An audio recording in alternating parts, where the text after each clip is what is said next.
First, I need to get my quilt top ready for the binding. So I'm going to trim off the extra backing and batting, and I'm going to trim those even with the edge of the quilt top. And I'm not going to do a lot at a time, so I'm just using my small ruler. And I'm going to line this up along the edge. Now, if you find that the edge of your quilt is a little bit wobbly, just line the edge right even in the middle of that wobble. And cut a little bit, realign, and keep cutting. You could also cut the backing and the batting with scissors if you prefer. Now I'm cutting my binding. This piece was left over from my backing, so it's a little bit narrower than if I had a 44-inch wide off the bolt, but it works the same way. So here was my selvage, and so the selvage width to width goes this way. And I want to make sure I know that because there's a little bit of give in the width of the fabric, but nothing in the length. And I want a little bit of give for this. And so because of that, I have two options. One is to either cut by the width of the fabric, and I can fold it, and if you're doing it but the 44-inch wide, might have two folds. And then I can cut strips just like this, just like when we were piecing, we cut a lot of width of fabric strips. So that's one option. Cutting width to width gives us a little bit of give in the fabric, but if we want to have a lot more give, we cut along the bias, and that's our second option. And that's the option that I'm going to choose today. And I'm going to show you how I'm going to cut it along the bias. First of all, what is a bias? Well, this is the width of fabric. This was my selvage. This is the length. The bias goes on a 45-degree angle to those. And that gives us a lot of stretch. And it helps to have that stretch or give when we are making a binding. The width of fabric is fine. I typically use that if I'm doing a smaller quilt, but I like to have a bias binding if I'm doing a larger quilt. So first of all, identify a right angle, and there is one right there. I don't have to worry that it's a precise right angle. It's just close to a right angle. And I'm going to fold it so that my edges of that right angle are on top of each other, and that makes a 45-degree angle right here. This edge right here is my bias edge, and that's the edge I'm going to cut on. But now I'm going to fold it some more so that I get this manageable and can fit it on my mat.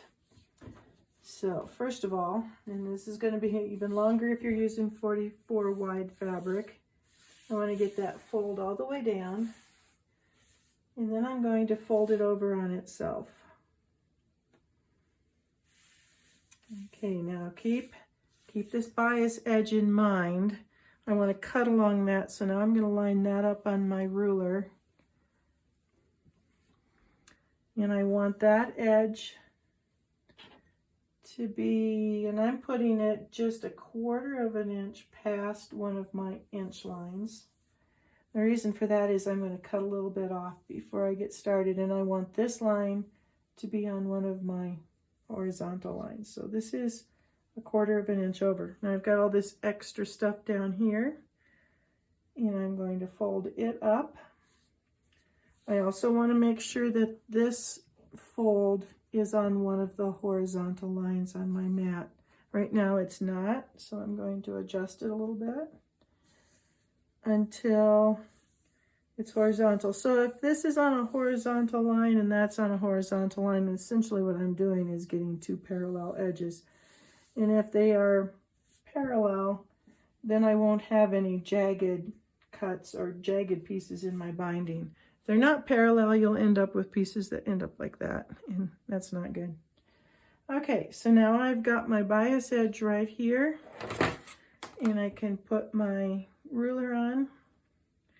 And first I'm going to cut off that little 1/4 of an inch extra, and then I'm going to start doing 2.5-inch strips. Now how many do I need? Well, you're going to have to measure how long your strips are after you cut them and get a total length. So we want the total length of the binding to be the perimeter of the quilt plus 10 or 12 inches. So the perimeter of my quilt is 238 inches.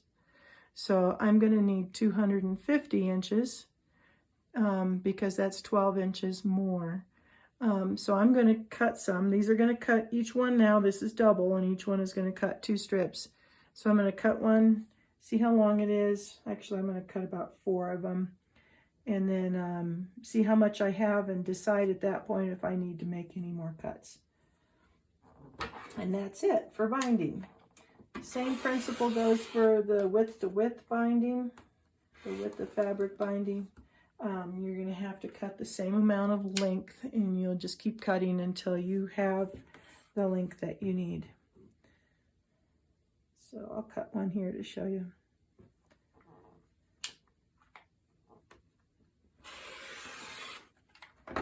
Okay, so I've got 2 of them now that are quite long. One's a little bit longer than the other one. And I'm going to measure those and keep track until I have the right length that I need.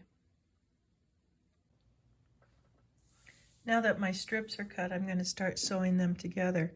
The advantage of the bias binding, the way I showed you how to cut it, is that you end up with these nice diagonal edges that need to join. And these are really convenient to join. I can just overlap them. Notice that I've got them so that they're not, the edges aren't even here. I want this little notch right there to be 1/4 of an inch away from the edge, so that when I sew that 1/4 of an inch seam, it's going to go from this notch down to this notch, and it will be a one continuous piece.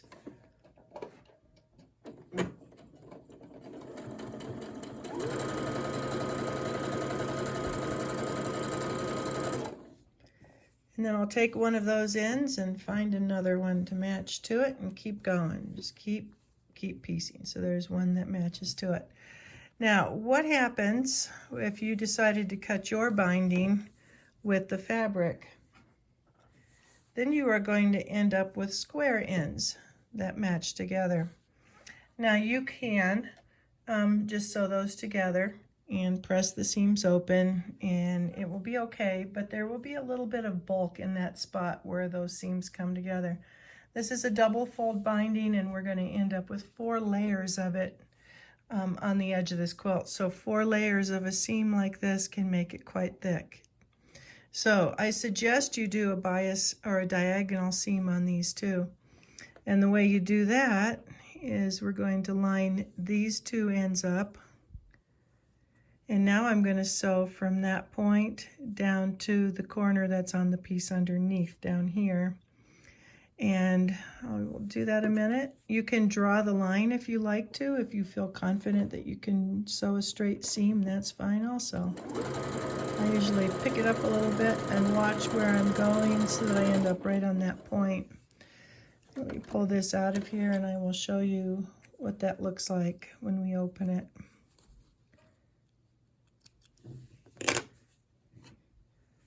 So it will look like this.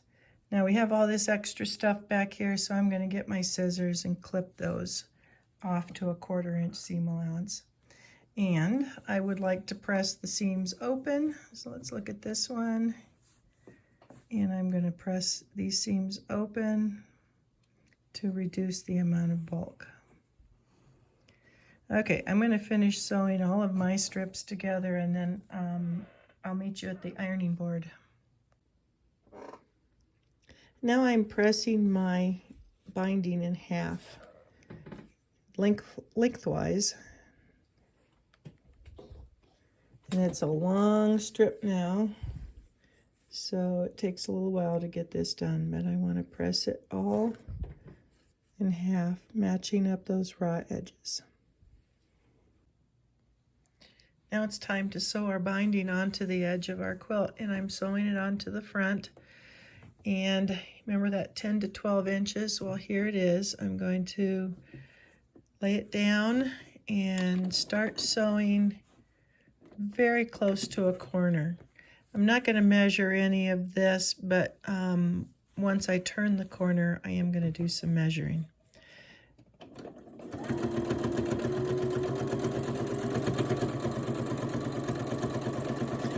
Now, when I get close to the corner, I want to stop 1/4 of an inch away. So if you can see 1/4 of an inch, that's great. If you need to measure it, that's great too. I just put a little crease with my fingernail in there so I can see when I get there, and I'm going to do a little reinforcement stitch and take it out. Now I have it on a flat surface, and the first thing I need to do is miter this corner. Now a mitered corner is a 45-degree corner. So I'm going to take this where we just sewed that little bit, and I'm going to fold my binding at a 45-degree angle. You don't have to measure your angle, but you can tell when it's a 45-degree angle because we have a straight line right here with the quilt and the binding. And I'm just going to put a crease with my finger in there. And then I'm going to fold this back the other way and make a 90-degree angle here that matches the edge of the quilt. And I'm going to pin that down.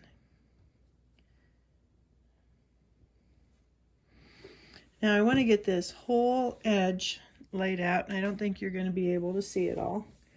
But I have it laid all out on a flat surface. And I have the unfortunate situation on this quilt where my edge, and I can move it up so you can see it a little better, where the edge is a little bit wavy. You can see some of this along here, it's a little bit wavy. And I don't want it to be wavy at the end, and my binding can help hide that. So what I've done is I've measured the width of my quilt in several places, and I found out that in most of the places it's 51 inches. So I am going to measure my binding from the corner that I just folded, and I'm going to measure 51 inches down and put that end on the end of my other corner of my quilt. So give me a chance here to measure it, and then I will show you how I get it pinned.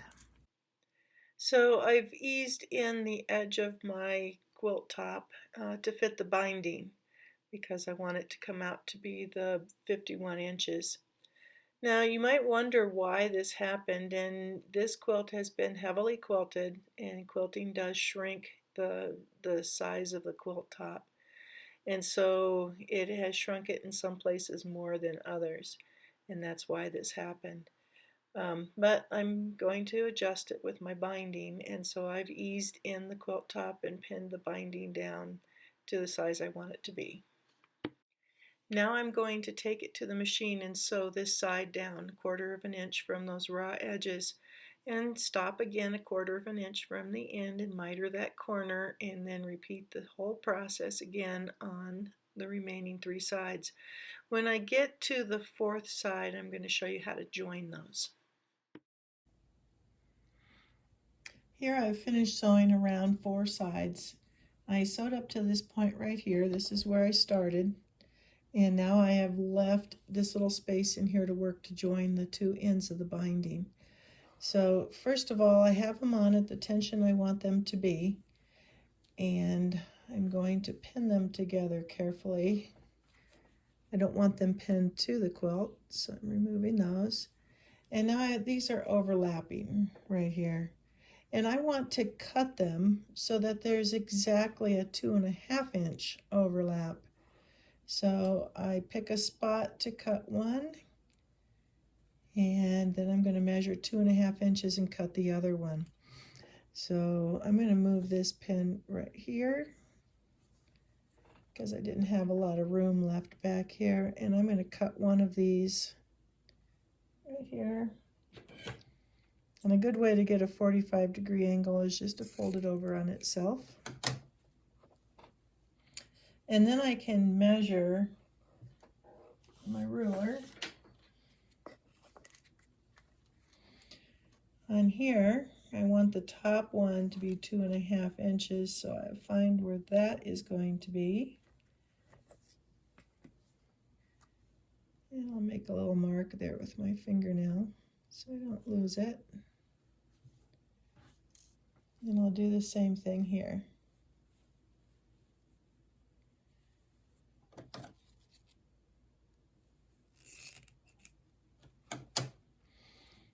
Okay, now they're no longer connected. I don't need those anymore. I've got them 2.5 inches. I had a lot left over. Okay, so I'm going to join these two together. And the 2.5 inches is because the width of this binding is 2.5 inches. And I'm going to take it to the machine now and sew a diagonal seam again. So I'm going to, I moved the quilt, I folded it up so I have a little room to maneuver here. So here are my two binding ends. And I want to have a diagonal seam right here. So I'm going to fold that, or put them right sides together like this, and take it to my machine and sew down that diagonal line right there, which will then join these two together. There, now you can see that diagonal seam. And when I unfold the quilt, I can see that it's going to lay down on there the way that I want it to. So I'm going to reach inside of here and clip off these seam allowances, leaving approximately 1/4 inch. It doesn't have to be exact. And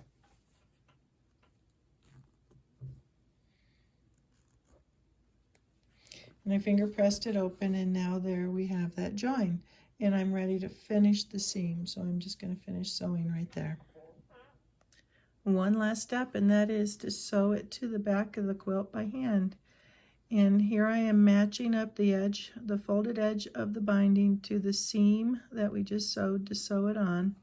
And I'm using a blind stitch where you leave most of the thread inside the batting layer on the quilt. I just run it really close to that seam line. Pull it through, catch the top, and that's all there is to it. Now, when I get to the corner, I want to show you that, I'm going to turn this around, and I'm going to miter it back here also. And I'm going to start with the edge that I'm coming to, not the one I'm working on, and I'll pin that or clip it in place. And then it makes this little fold right here. And I will have to work it a little bit to get it to lay just right, but then I will lay it down like this so that this edge again is right on that seam line. And I can clip that one in place too. And then when I get to it, I'll just come right along here and catch a couple stitches right there where that all comes together, and then continue. And that's all there is to it. And one last alternative for you, and that's that you can sew this down by machine. You have to sew without seeing what's happening on the back. So you fold it down. This time you want it to fold it just a little bit, 1/8 inch or 1/16 inch over the seam line, and then stitch in the ditch on the top.